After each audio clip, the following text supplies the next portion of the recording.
Hey everybody, I'm Joey Evans, and today we are taking a look at a game that is not brand new, but I'm going to try to slowly go through a lot of these expansions because each one is a standalone, and this one has not yet been reviewed on the channel. And it is Shadows of Brimstone Forbidden Fortress, right here. Shadows of Brimstone, of course, is a huge system of different types of expansions, standalones. This is a standalone, so this you can kind of start your whole journey down Shadows of Brimstone with. But we're going to talk about should you. Again, these are great to own everything, but if you're starting or if you're wanting to add something to your collection, is this something you'd want to add?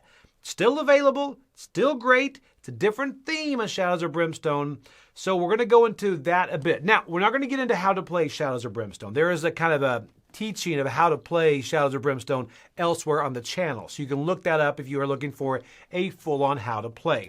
And I might in the future, if there's enough interest, kind of redo that. But that might be a video on its own.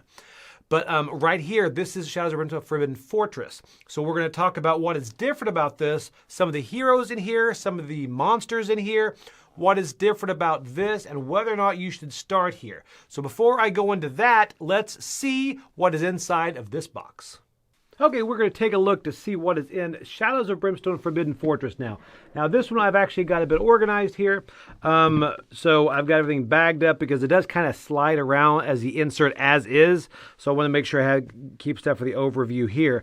But pretty much this is the rule book. The rule book, like I'm going to mention in the review, has been cleaned up a bit since City of Ancients and the Swamp one.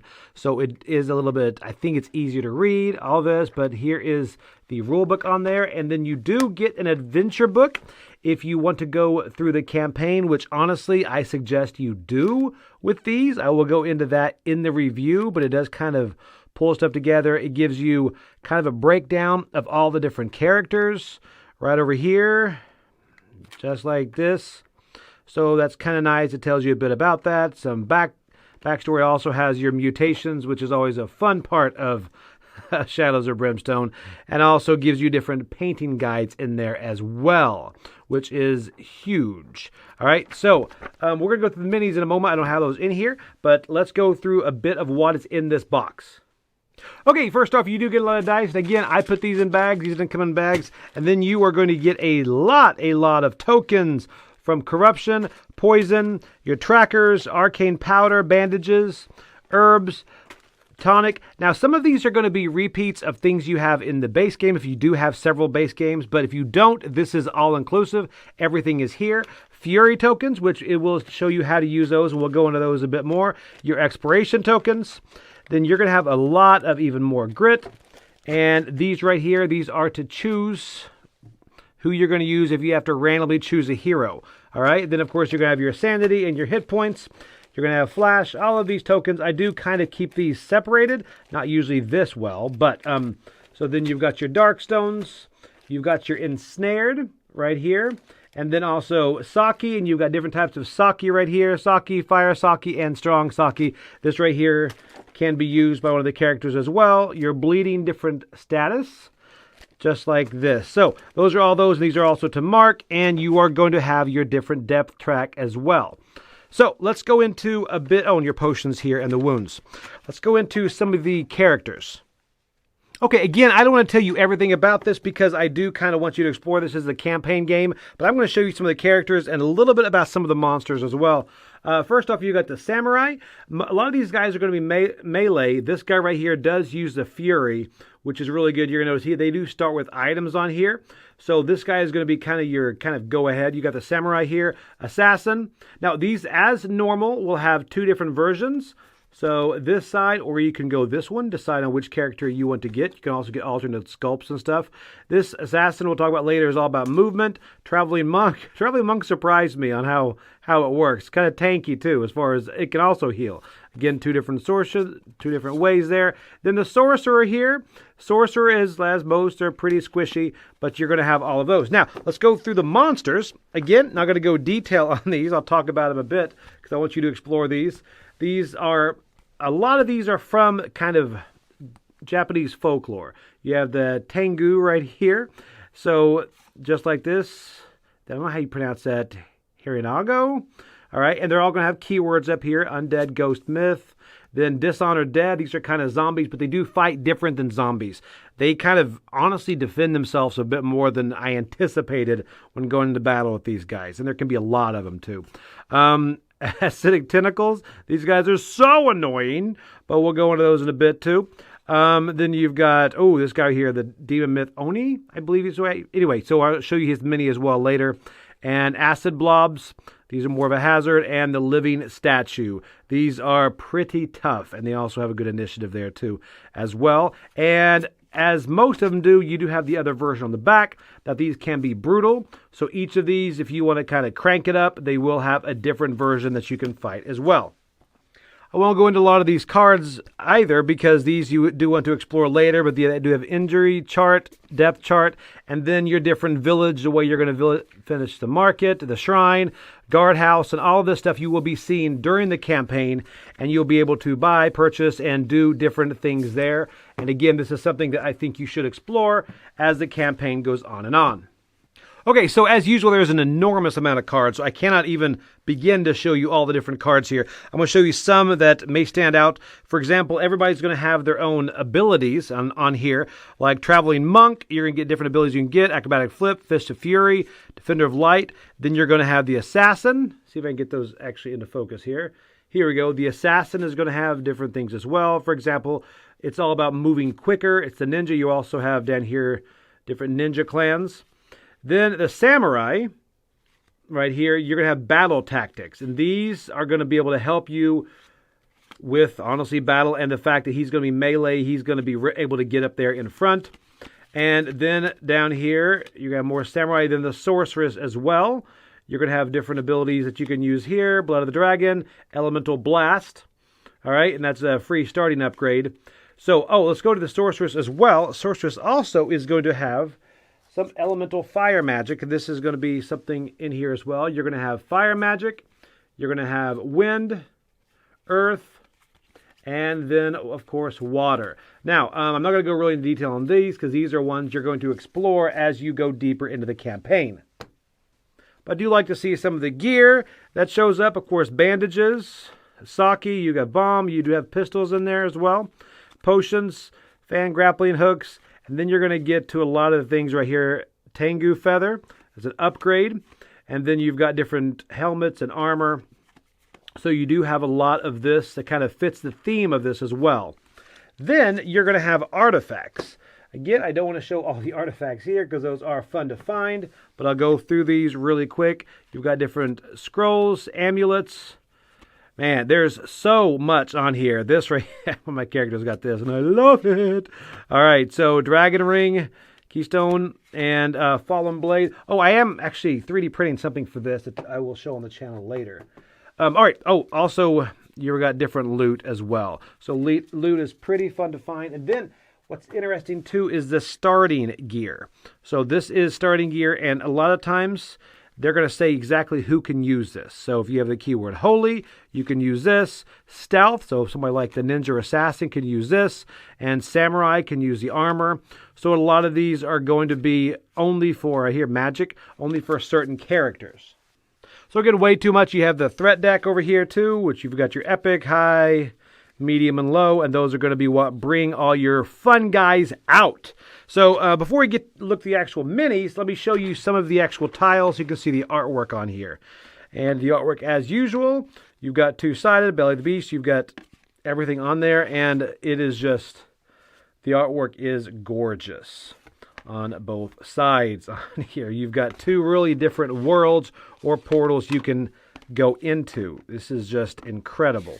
So I love the artwork on this. And, of course, you're going to have your map decks that are going to match that. You're going to have the map deck for right here, Belly of the Beast. And then you're also going to have your map deck for the feudal Japan on here as well. So all of these are going to be totally different. You get a lot of tiles, a lot of the endings to block it off. But everything fits perfectly right into the theme. And then you're going to get this CD as well right here. So that is a CD of music, so you can kind of rip that and be able to listen to that as you go through the campaign. Okay, let me just show you some of the minis here. I'm not going to show all of them right here. You do have to put these together. For example, this monk right here, I'm actually switching bases. So you can kind of see the detail on these guys. It's incredible. Like I said, I'm switching bases on this guy. But the detail is wonderful with these. And you do put them together. But I'm going to show you a couple of other ones over here. This guy, look at this. Look at this zombie face. Ah, oh, look at that. Gorgeous. All right, and these are, of course, before my wife paints them. And the Tengu right here. See if we can get that to focus on here. And they're honestly not that hard to put together. A lot of people mention it, but it's pretty simple. Honestly, it's relaxing for me to put these together. Then you've got the Oni. This guy, look at him. He's happy. Right here. And, oh, that weapon. You can find something similar to that, too. And then you've got your tentacles. The acidic tentacles right here. And then you've got your sorceress. Here we go. The detail on the face. And then you've got the living statue right here, who is really big. This guy's pretty hard to fight, too. Yeah, again, the detail on these is incredible. So that's just a few of the different miniatures in here. You have a lot. These are really good. So anyway, let us send it back and see what we thought about it. Oh, sorry, you have one more mini to show you. It would be a crime to not show this. I don't know how you pronounce it. It's this one right here. So I want to butcher that name. This mini came out gorgeous.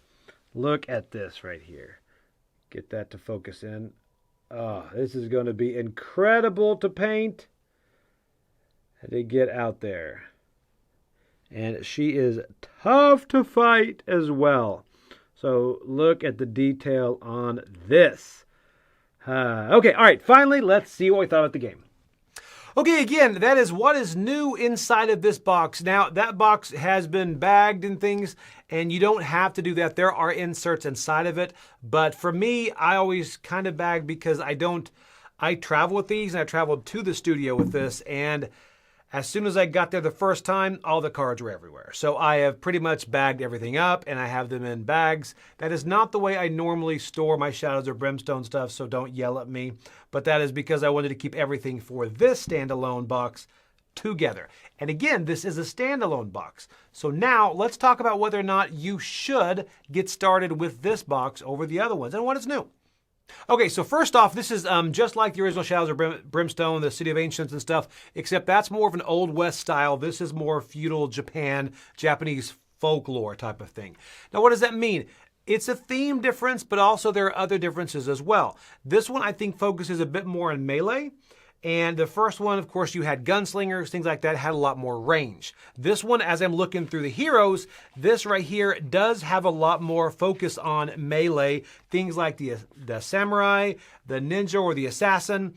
You do have some range with the sorcerer and stuff, but this one does kind of focus more on melee. That being said, this one, I think, has kind of fine-tuned a lot of that stuff.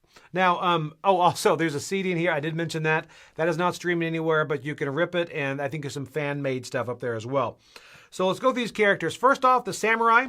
Samurais who I play with a lot. This guy is all about fury, then battle tactics to go through, and he starts with some good armor and the sword. Then you've got the traveling monk. This guy right here, I really enjoy because he is kind of a healing tank. So he can be very tanky and very healy, which I did not expect. I expected him to be more of a cleric, but also he can kind of hold his own if he is getting attacked. And we're going to get to the monsters a bit later because those, I feel like, is the next iteration because you're not safe no matter where you are in the battle formation with these monsters. I'll go to that as well. So right here, the sorceress is a typical wizard, very squishy at first and has range, but it can use summons and charms and everything, but late game can really seriously wail on people, like most wizards out there. And then finally the ninja. The ninja just has awesome mobility. Ninja can kind of go in and out, jump fast, boom, boom. Really, really a fun character to play.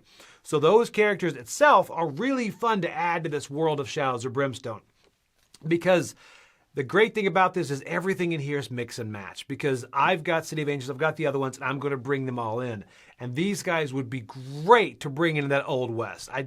I would love for a samurai to show up over there, a sorceress, or even the ninja to show up over there, or the assassin. It's so good. But now, let's talk about these monsters. These monsters right here, I'm looking at right here, Oni and all these, the monsters on these don't feel really generic. Now, the first ones did. These kind of are very themed into what you have here. These are, the monsters have, these seem to have great movement kind of tricks to kind of move around. It's like they've learned from the first couple iterations to get those monsters to move around a lot and to kind of get rid of some of those exploits that players have found. And that's one thing about this is this system's been thousands of people play this. And because of that, they have a large community of feedback. And Flying Frog, to their benefit and to their credit, they actually listen. So they do kind of change this and it kind of progresses and it gets better and better and better. This is no difference right here. For example, the Samurai Undead, those guys are, you hear undead, you think zombies. These guys are a bit more defensive than you anticipate. And the Oni right here, it is brutal with its attacks. You're also going to get some monsters that can do elemental damage themselves. So the damage they can put out is pretty high. And you've also got the Tengu, which I love and hate fighting these guys because these guys will teach you that even if you're in the back of the attacking formation, you are not safe. These guys with their flying and their movement can really hit you anywhere and they keep moving from target to target. So these guys, when they hit, they're really up in your face no matter where you are. And then you've got the Shadow Warriors. They're very ninja-like. They jump around, all that. So everything in here is totally different than all of the other iterations before. Now let's talk about the rule book a bit. I did say they clarified some stuff in the first couple, and that is great because they also go into have more status effects in this, but they also go into the details about they clarify some things with status effects, how they compound and all that. And there's also better monster targeting. So the monsters don't just kind of, you can't all hide behind one person. The way the monsters target really has changed in this and I think has upped the level. Just little small tweaks they've done to this. Let's see what else I've got actually. Oh, one thing I will mention, this is more of a view on Shadows of Brimstone as a whole, not just Forbidden Fortress. This is, you can do scenarios in Shadows of Brimstone, but really I don't think it shines there.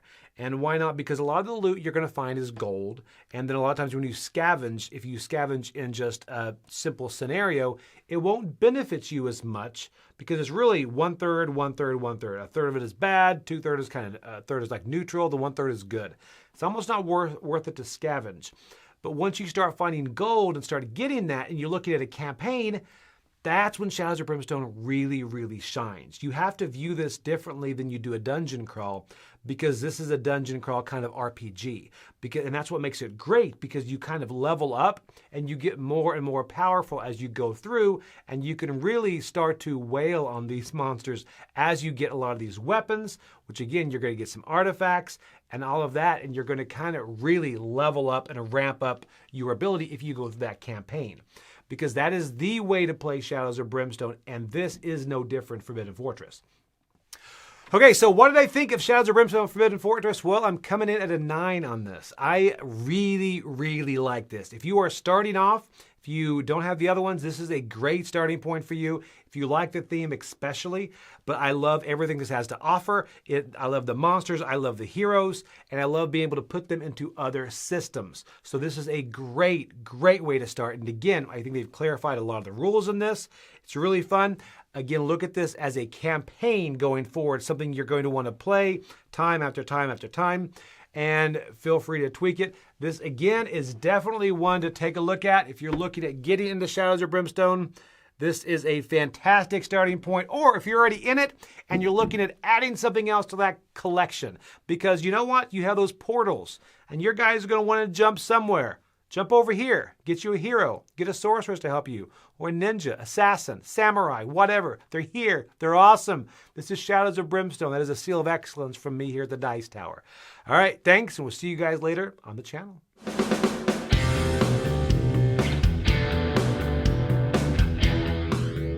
Hey folks, thanks for joining us for that video. If you haven't yet, like the video, subscribe to the channel, and hey, make sure you check out What's Happening, where I'll cover an app on an iOS or a Switch device, and you can check it out along with me. Thanks very much. You've been watching The Dice Tower.